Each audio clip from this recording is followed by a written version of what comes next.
당초 연말로 예상됐던 이호 여사의 방북은 이루어지지 못할 것 같습니다. 이호 여사 측 관계자에 따르면 건강을 고려해서 일단 보류하는 쪽으로 가닥을 잡은 것으로 알려지고 있습니다. 함영건 기자의 보도입니다.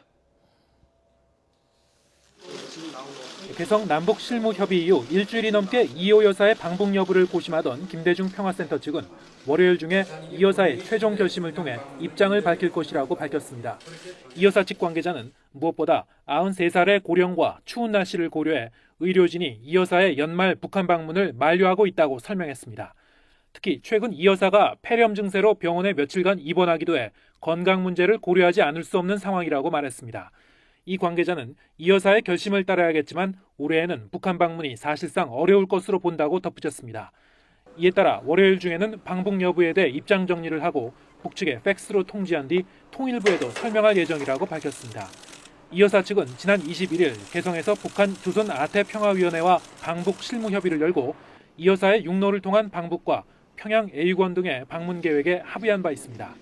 하지만 방북 시기와 인원에 대해 결론을 내지 못해 양측 간에 미묘한 입장 차이가 있는 게 아니냐는 관측을 낳기도 했습니다.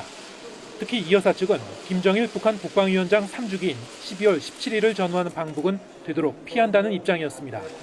이호 여사는 지난 10월 청와대에서 박근혜 대통령을 만난 자리에서 북한 어린이들에게 모자와 목도리 등을 전달하기 위한 방북 의사를 밝혔고 박 대통령도 긍정적인 반응을 보여 방북 준비가 급물살을 탔습니다. 이호 여사가 박 대통령의 친서를 북측에 전달할 것이란 전망과 함께 정치권에서는 이 여사 대북 특사론까지 제기되기도 했습니다.